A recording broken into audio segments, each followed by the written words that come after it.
Hello everyone, this is Olga Levinson, Coty's Senior Vice President of Investor Relations. Thank you for joining us today for the prepared remarks portion of Coty's fourth quarter fiscal 2026 earnings.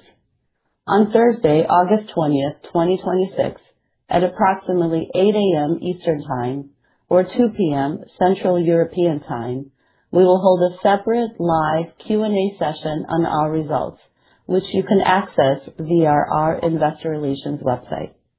Joining me for our presentation are Markus Strobel, Coty's Executive Chairman of the Board and Interim Chief Executive Officer, and Laurent Mercier, Coty's Chief Financial Officer.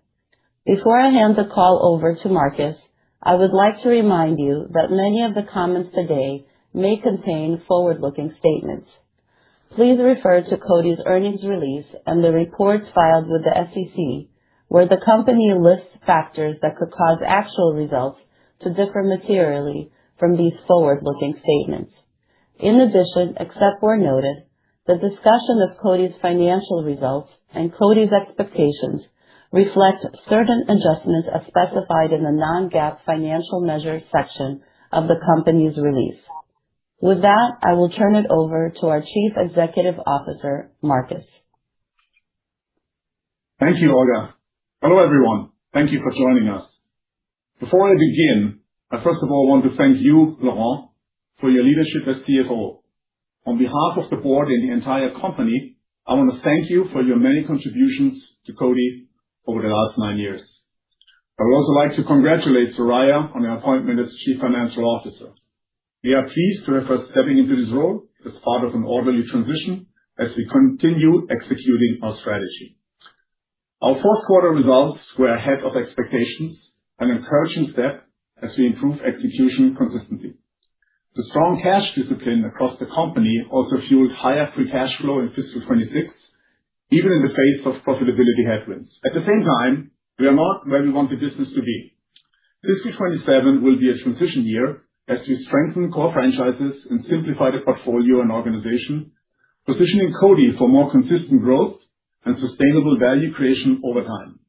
With that, let me turn it over to Laurent. Thank you, Markus. Now let me begin by walking you through the sales and sell-out trends in the quarter.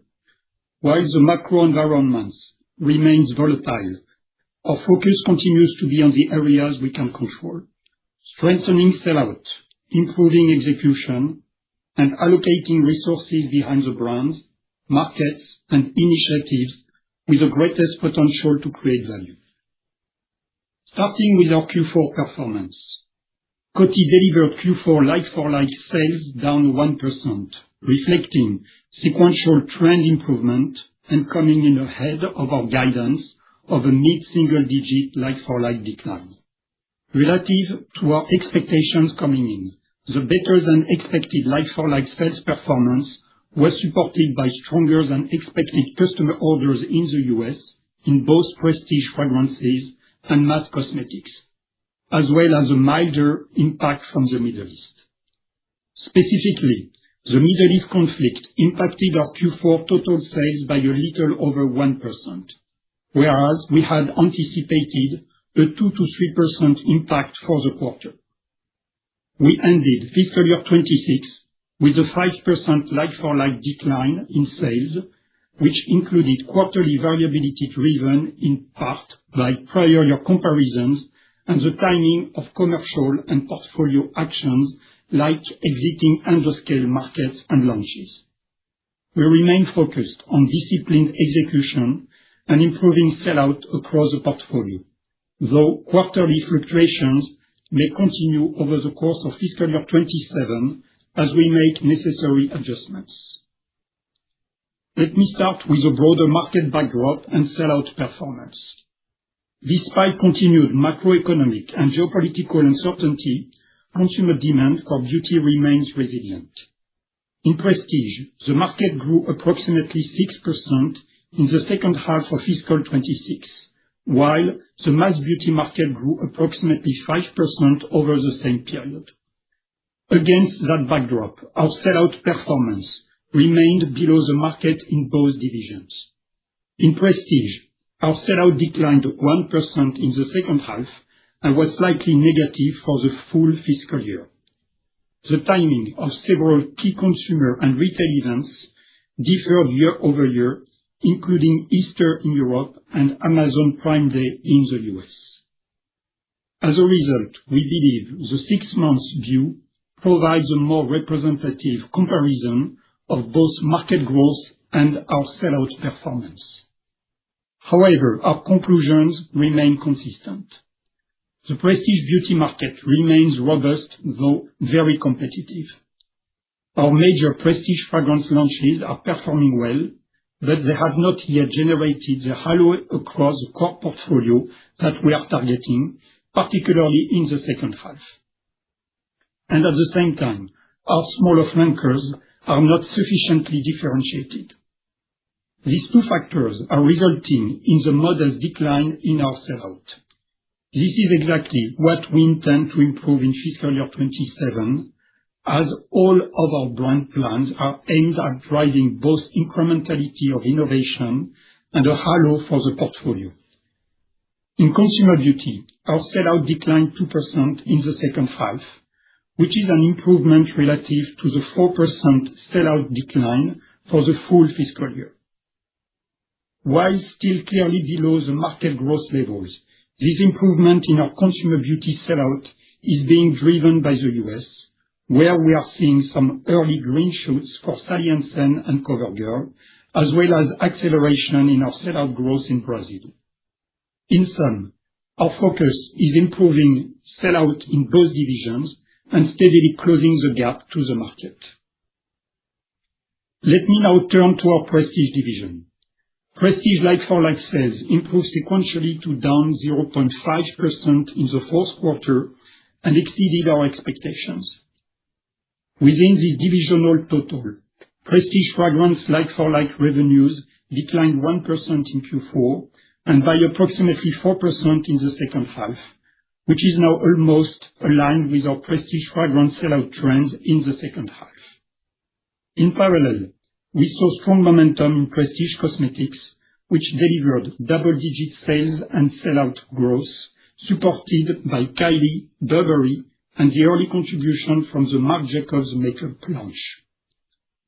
The estimated impact on prestige sales from the Middle East conflict was approximately 1.5% in the quarter, lower than we had initially anticipated. We saw encouraging momentum from innovations across the portfolio, including Boss Bottle Beyond, Cosmic Kylie Jenner Intense, and Calvin Klein Euphoria Elixir. Let me now turn to consumer beauty sales trends. While results remain below where we want them to be, we saw an improvement in trends in the fourth quarter, with like-for-like sales declining 3%. Color cosmetics remained pressured, though trends improved sequentially as we continue to implement the actions associated with our turnaround plan. Encouragingly, Sally Hansen returned to sales growth, supported by continued positive sell-out momentum over the past 6 months. We are also seeing improving sell-out trends in CoverGirl and a narrowing gap versus a broader category. And in the UK, Rimmel gained volume market share in the last 3 months and is narrowing the gap to the broader category. Lifestyle fragrances remained challenged, though sales trends improved compared to prior quarters. While we still have considerable work ahead, these results provide early evidence that the actions we are taking are beginning to gain traction. Our focus remains on strengthening sell-out, improving execution, and positioning consumer beauty for more sustainable growth over time. While our financial performance remains impacted by the challenges we have discussed throughout the year, we are making progress against our strategic priorities. I will now walk you through our financial results for the fourth quarter and full fiscal year. Turning to gross margin. In the fourth quarter, our adjusted gross margin was 60.9%, down 140 basis points year-over-year, and in line with our expectations. For the full fiscal year, adjusted gross margin was 63%, down 190 basis points. In the quarter, the primary drivers of the year-over-year decline were cost absorption impact from lower volumes, elevated excess and obsolescence in both divisions, and the impact from tariff. We remain focused on simplification, operational discipline, and productivity actions as we aim to stabilize gross margins over the course of fiscal year 2027. Turning now to our savings program. Our All-in to Win program continued to deliver strong results in fiscal year 2026, with total productivity and fixed cost savings of more than $250 million, ahead of our target. These savings were generated across procurement, supply chain, overhead, and organizational efficiencies, reflecting continued focus on productivity and disciplined cost management. Importantly, these actions are contributing to a structurally leaner cost base. Our underlying fixed cost structure declined 4% year-over-year in fiscal year 2026, despite the inflationary backdrop, partially offset by a headwind from the partial restoration of variable compensation. We expect to accelerate our savings initiatives in fiscal year 2027 and beyond as we right-size our cost structure across the P&L. Turning to EBITDA and EPS. In the fourth quarter, our adjusted EBITDA and adjusted EPS, excluding the equity swap, came in at the high end of our guidance range and ahead of expectations.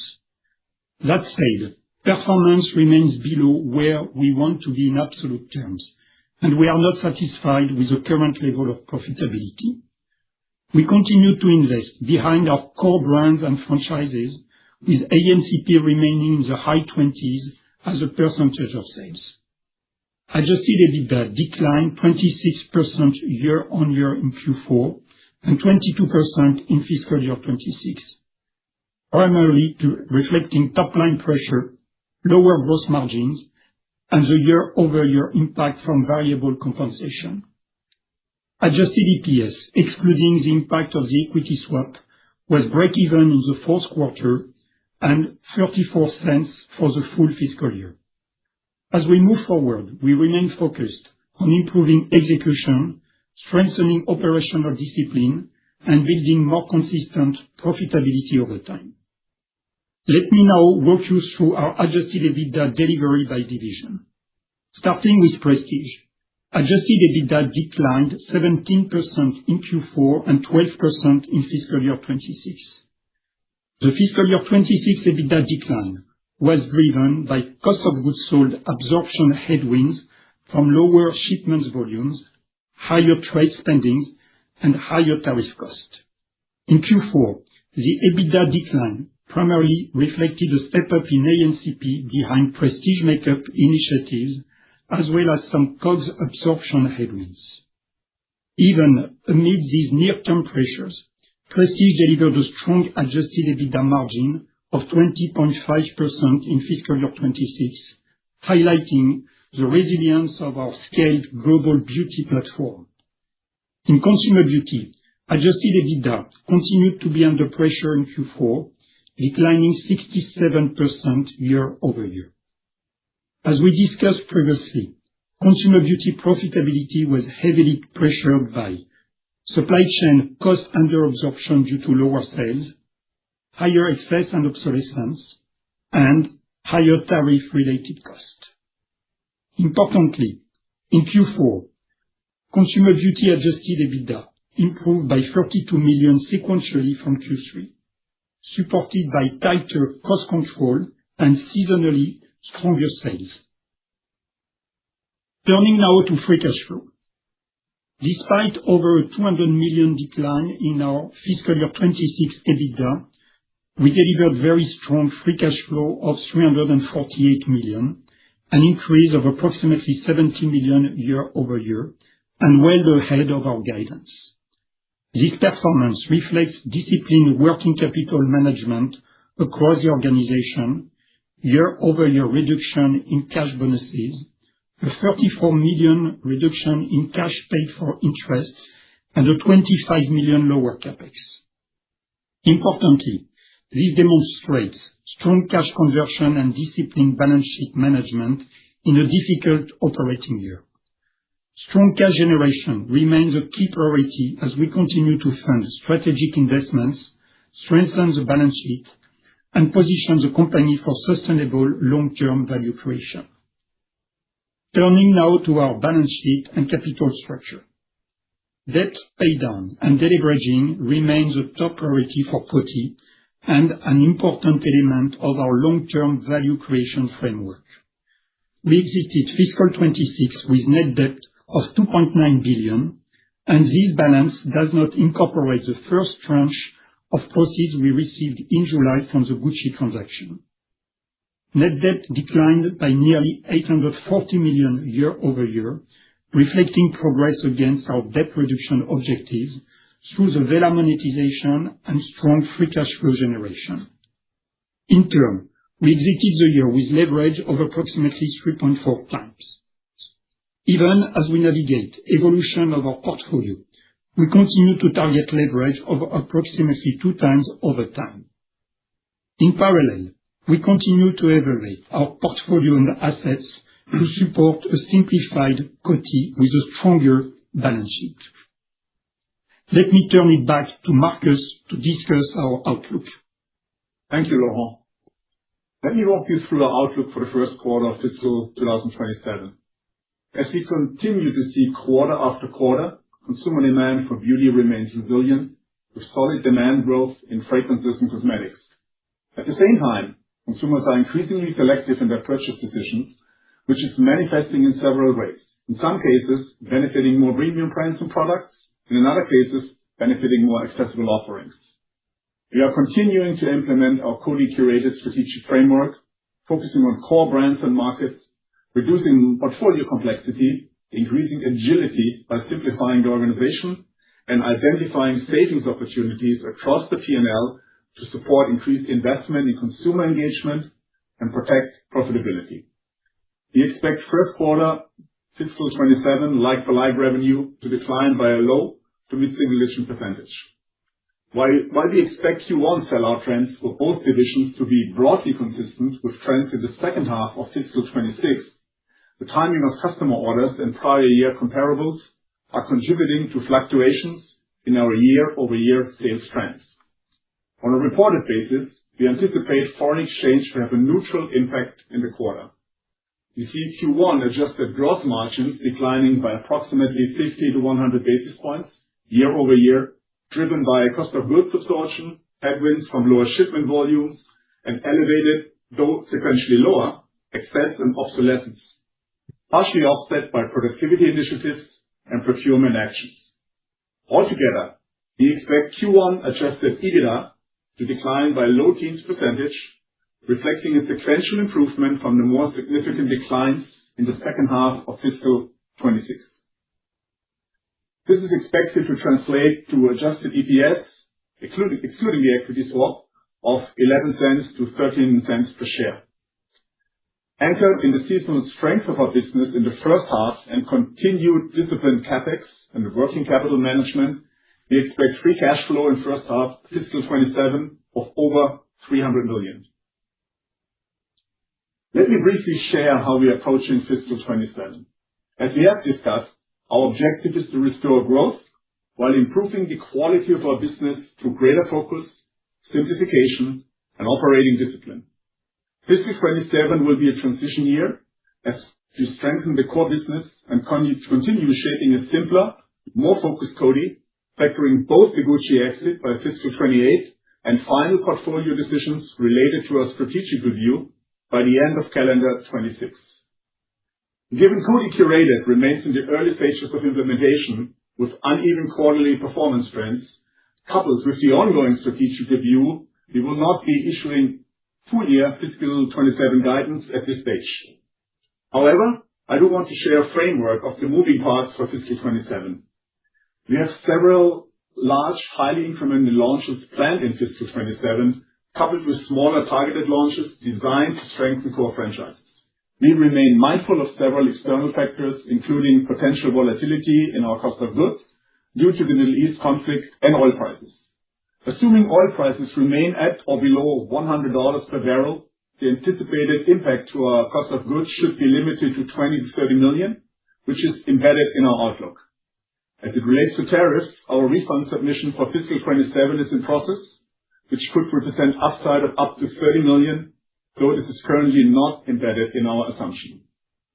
We also expect the normalization of variable compensation, which will be a year-over-year headwind to our cost base. At the same time, we are accelerating our fixed cost reduction efforts, building on the progress already achieved through our productivity programs and continuing to simplify the organization. Altogether, we are targeting improvement in year-over-year EBITDA trends over the course of fiscal 27.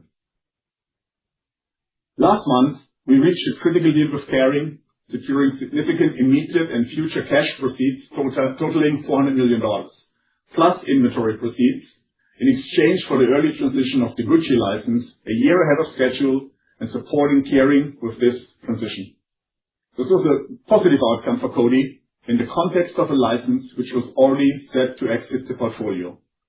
While it's far too early to provide an exact outlook for fiscal 28, when Gucci is no longer in our business, I do want to provide context on some of the financial parameters, our plan to offset the loss, and the strengths of our core portfolio.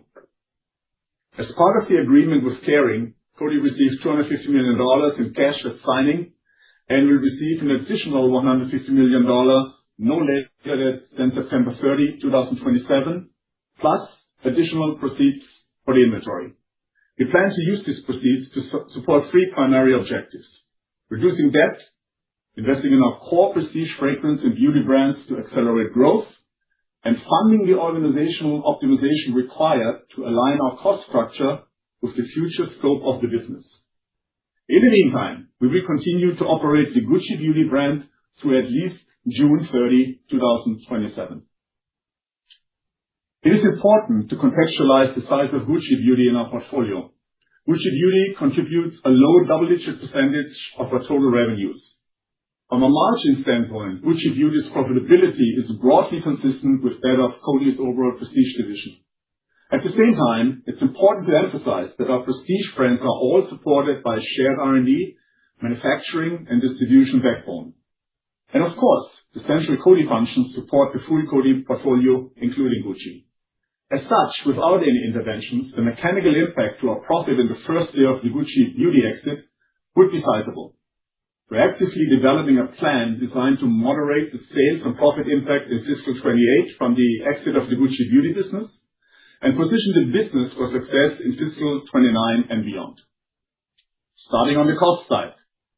To address the anticipated substantial central and divisional costs expected to remain following the Gucci exit, we are developing a significant fixed cost savings plan, which we expect to begin implementing in the second half of fiscal 27.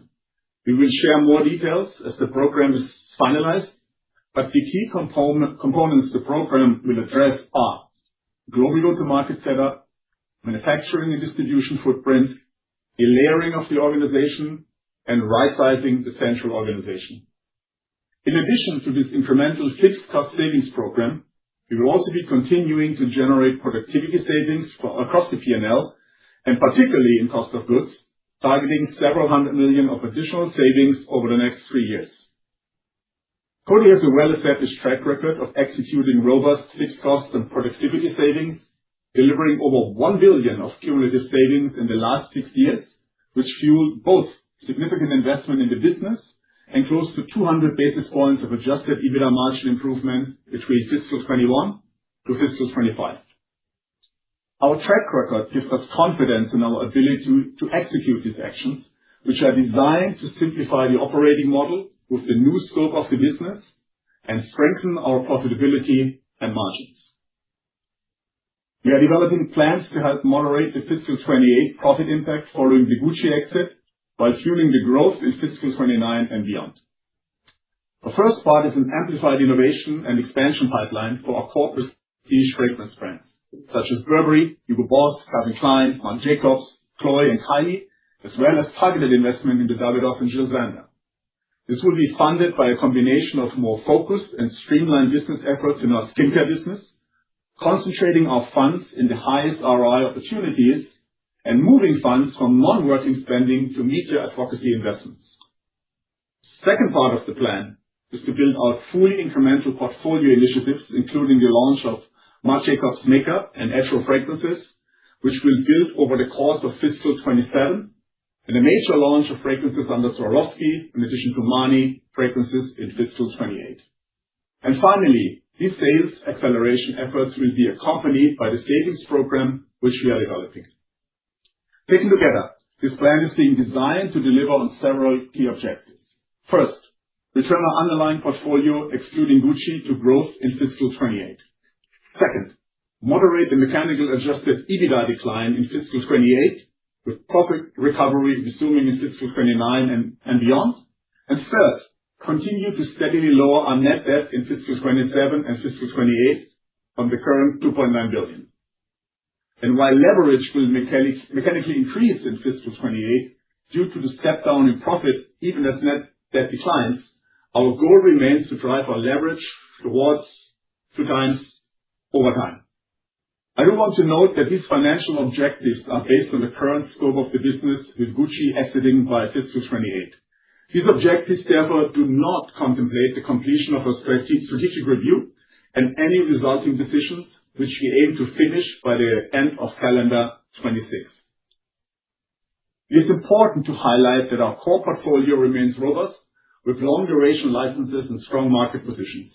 Excluding Gucci, 97% of our portfolio is either an own brand or under perpetual or long-term license.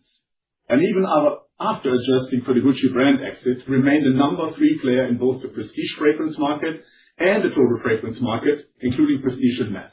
Of course, this does not include any of the new brands we will be launching in the next couple of years, including Swarovski. So the potential is significant to reinforce and then grow our market share in our core fragrance business. Let me turn to our broader strategy and the progress we're making under our Coty Curated strategic framework. As a reminder, Coty Curated is about focused investment, sharper priorities, scaling what works, stopping what dilutes, and removing layers that slow execution. Applying this framework to the Coty business means disciplined execution, operational effectiveness, and sufficient multi-year marketing support. While we are still in the early stages of this journey, the decisions we are making today are intended to create a more focused organization, a stronger portfolio, and a more consistent foundation for long-term value creation.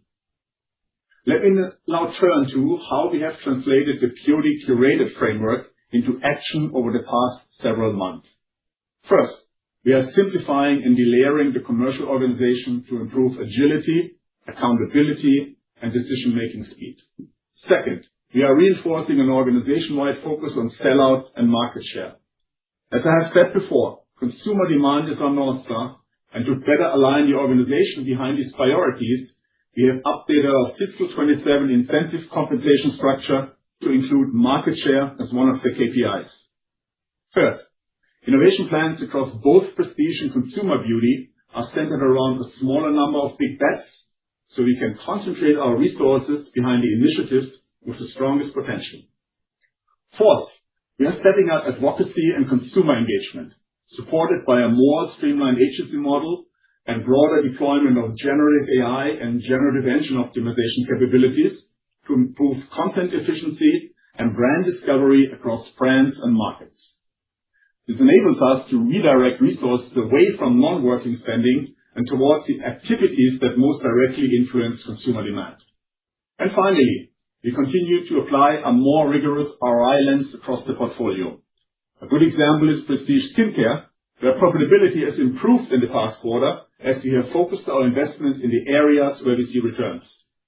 While we are still early in the journey, these actions are helping position the company for more sustainable growth and more consistent performance over time. Building on our more targeted innovation agenda in fiscal 27. One of the most important changes under Coty Curated is a more selective and disciplined approach to resource allocation. In fiscal 27, we are concentrating resources behind fewer, bigger, and more scalable initiatives with the strongest potential to create meaningful impact. In prestige, Our first half large priorities include Boss Bottle Beyond Her and Marc Jacobs Makeup, coupled with more targeted launches like Burberry Goddess Amber Vanilla and Kylie Cosmetics Moodstones fragrances, which are designed to strengthen the core. In the second half, we concentrate resources behind key launches across Hugo Boss and Burberry, coupled with targeted incremental innovation behind other key brands. We will also launch the Atro fragrance collection in selective distribution channels. In consumer beauty, we are applying the same discipline by focusing investment and execution behind our largest brands and core franchises. First half priorities include CoverGirl's True Blend Sun and Scalp Bronzing Glow Serum, Rimmel's Oh My Gloss Lipstick, Max Factor's Lasting Blur, and Sally Hansen's Miracle Gel and Insta Dry Seasonal Shade Stories. In the second half, we will follow with additional high-impact innovation across these brands designed to support their core franchises. Across both divisions, our innovation is designed to drive greater incrementality, strengthen core franchises, and create a broader halo across each brand. We are seeing some early progress within the core portfolio as we implement our Coty curated strategy. Starting with Burberry, a core pillar of our prestige portfolio and a brand we intend to overdrive in fiscal 25 and beyond. Over the last several years, we have built significant momentum in Burberry fragrances, which has risen from number 29 globally in 2019 to number 15 today. At the same time, Burberry makeup is also gaining traction, delivering strong double-digit growth in both the fourth quarter and fiscal 26, and expanding the potential of the broader Burberry beauty franchise. As we focus on amplifying consumer engagement, we are also seeing improvements in Burberry's consumer advocacy. Burberry's prestige fragrance category share of influence increased by 80 basis points. At the same time, given Burberry's global brand desirability, the current consumer engagement and advocacy share is below its potential, and we are focused on accelerating this further in fiscal 27. Building on our multi-year momentum with Burberry, our fiscal 27 plans include a meaningful increase in marketing investment and consumer engagement, as well as relaunching a brand new, impactful campaign and incremental innovation behind one of Burberry's core franchises, all aimed at amplifying fragrances and makeup. Turning to Hugo Boss, another core pillar of our prestige portfolio. Hugo Boss fragrances continue to gain shares in the US and Canada, while the Boss Bottle franchise maintains a top 5 position in Europe, gaining share in fiscal 26. This demonstrates the strength of the core franchise, even as performance is affected by smaller tail lines, an area our sharper portfolio focus is designed to address. We are also seeing encouraging momentum in consumer advocacy and engagement. Hugo Boss prestige fragrance category share of influence increased 100 basis points. Building on the success of Boss Bottle Beyond, one of our key fiscal 27 priorities is the launch of Boss Bottle Beyond for Her, which will extend the franchise into the female fragrance segment and is intended to create a strong halo across the core. We also plan to relaunch The Scent, a dual-gender franchise to better appeal to Gen Z consumers. Together, these initiatives are designed to broaden Hugo Boss consumer reach, strengthen momentum, and reinforce the brand as a leading global fragrance franchise. Let me now turn to Calvin Klein, another iconic pillar of our prestige portfolio. Euphoria Elixir is a strong example of how focused innovation supported by disciplined activation can translate into tangible results. The launch is helping drive share gains across Germany, France, Italy, and Mexico, while the broader CK fragrance business delivered mid-single-digit sellout growth in the fourth quarter. Advocacy momentum is also accelerating, with Calvin Klein prestige fragrance category share of influence rising by 60 basis points. Looking ahead to fiscal 27, we will continue to amplify the Euphoria Elixir launch while leaning into renewed 1990s nostalgia, leveraging CK1's position as one of the era's defining fragrances. Turning to Marc Jacobs. Marc Jacobs fragrances sales grew double-digit over the past 6 months, supported by the Daisy Murakami collection and Perfect Absolute. Our launch with Amazon Premium Beauty in July 25 has broadened consumer access and fueled online share gains throughout fiscal 2026 by creating a halo across the broader brand. Organic advocacy accelerated during this period, due to the early buzz generated by the launch of Marc Jacobs Beauty, with earned media value doubling year-over-year. Importantly, combined with innovation and channel expansion, this engagement is strengthening the core fragrance business while building awareness as we expand the brand into the makeup category. In June, we launched makeup under Marc Jacobs Beauty, demonstrating how we can leverage the strength of an established fragrance franchise to extend the brand into new areas of beauty. The initial response from consumers and influencers has been very strong. Although the collection is currently only available online, early Sephora sell-out is already ahead of our targets. Beginning in September, we will significantly expand its reach through a rollout into hundreds of Sephora stores across the U.S., as well as travel retail. This phased approach allows us to build brand heat and validate consumer demand before scaling distribution, consistent with the focused and disciplined approach underpinning Coty Curated. While it's still early, the initial response reinforces our confidence in Marc Jacobs Beauty's potential beyond fragrance. Let me now turn to Kylie Cosmetics, which is delivering standout momentum across both fragrance and makeup. Over the past 6 months, fragrance and makeup sales each grew double digits, demonstrating the strength of Kylie as a multi-category beauty brand across both retail and e-commerce. Fragrance momentum is also translating into marketplace gains, with Kylie gaining unit share across the U.S., the U.K., and Canada.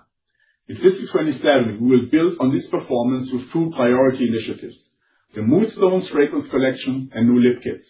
These launches are designed to strengthen Kylie's position as a scaled, multi-category beauty brand across fragrance, lip, and face. Let me now turn to Chloé, another important pillar within our prestige fragrance portfolio. Chloé Atelier de Fleur continues to demonstrate the strength of our ultra-premium fragrance strategy, with sales growing again in fiscal 26. We have also seen an encouraging consumer response to the recent Les Essences Méditerranée collection, reinforcing the appeal of the brand's elevated positioning and distinctive fragrances. Looking ahead, we will continue to build on this momentum by supporting the core franchise while carefully expanding the brand's presence within the attractive ultra-premium fragrance segment. Let me now turn briefly to Davidoff. In fiscal 26, the brand delivered double-digit sellout growth across Italy and Spain, and Davidoff's Cool Elixir is broadening the brand's appeal among millennials, materially reducing the average age of its core consumer by approximately 10 years. Davidoff also remains one of the top 15 men's prestige fragrance brands in Germany. Let me now also touch on what we are seeing in fragrance mists. Mists continue to grow, and importantly, they are incremental to the portfolio. The mists we've launched under several of our prestige fragrance brands are bringing new, younger consumers, particularly Gen Z, into our brands. We are excited to have recently launched fragrance mists under Marc Jacobs, offering a light-scenting format in playful packaging. From a profitability standpoint, gross margins on mists are comparable to our broader prestige division, which reinforces that this is a complementary subcategory, supports the core franchise. Now turning to consumer beauty, let me provide an update on Color the Future, our performance improvement plan for color cosmetics. As we outlined last quarter, the program applies the principles of Coty Curated to the cosmetics business: sharper priorities, fewer and more impactful innovations, consistent support behind core franchises, and a leaner operating model. We are now executing this strategy across 4 key areas. First, we are continuing to implement a new operating model for global brand marketing and new product development, designed to strengthen our speed to market, advocacy, and overall agility. At the same time, we are right-sizing the organization and selectively increasing external sourcing to improve innovation relevance and speed to market. Second, we are meaningfully reducing complexity. Our fiscal 27 innovation bundles include 16% fewer SKUs. We are also leveraging shelf resets, regulatory dynamics, and new launches to remove approximately 20% of our total SKU base, which we expect will result in negligible revenue impact. Importantly, our exits from under-scale markets were completed in Q4, and we don't expect any further P&L impact from this area. Third, we are sharpening our brand equity, expression, and consumer targeting to drive salience, awareness, and consideration. CoverGirl and Max Factor are refocusing on Gen X consumers, while we plan to maintain Rimmel and Bourjois existing brand equity and assets. Finally, Pencil. Our AI-enabled content production capability went live on July 1 and is expected to improve content speed and meaningfully reduce content production costs in fiscal 27. We have also renegotiated supplier terms for merchandising capital expenditure. Together, these actions demonstrate concrete execution of Color the Future, supporting our objective of improving consumer beauty growth and profitability over time. These operational changes are beginning to support better trends in our cosmetics brands. With the US serving as our pilot market for Color the Future, improving sellout and closing the gap to the category remain key priorities. Sally Hansen is showing very encouraging progress. Over the last 52 weeks, Sally Hansen trailed the category by 6 points in sales on a value basis. In the last 4 weeks, the gap narrowed to just 1 point, with the brand growing 5% compared with 6% for the category. Unit performance is even stronger, with Sally Hansen growing 5% in the last 4 weeks against a flat category. Sally Hansen's significantly improved performance has been supported by a return to more consistent media support behind core brand pillars and agile on-trend color collections and display programs for Insta-Try. While still early, this trajectory provides encouraging initial evidence of improving execution under Color the Future. For CoverGirl, sales trends on both a value and unit basis are improving. Sales on a retail value basis improved from 6% decline over the last 52 weeks to slightly positive in the latest 4 weeks, while unit declines narrowed from 8% to nearly flat. Although CoverGirl continues to trail the category, the gap has narrowed substantially. Importantly, CoverGirl sales also returned to growth in the quarter, increasing by a mid-single-digit percentage. Similar to Sally Hansen, this improvement has been supported by more consistent and new, more equity-based media and advocacy support, particularly behind our top 2 franchises, Lash Blast and Simply Ageless. At the same time, we start more proactive targeting a multi-generational audience, with a particular emphasis on Gen X, and we are now rolling out the new visuals and assets across our website, social handles, and retailer POS. Turning to Rimmel in the UK, where turnaround actions are at an earlier stage, but encouragingly, retail brands are beginning to improve. Sales on a value basis improved from 3% decline over the last 52 weeks to a decline of just 0.5% in the last 4 weeks, meaningfully narrowing Rimmel's gap to the category. Unit trends have improved even further, moving from a 4% decline to a 1% decline and outperforming the category by 1 point in both the last 12 and 40 periods. While more work remains to return Rimmel to sustained growth, the trajectory provides encouraging early evidence that our actions are beginning to take hold.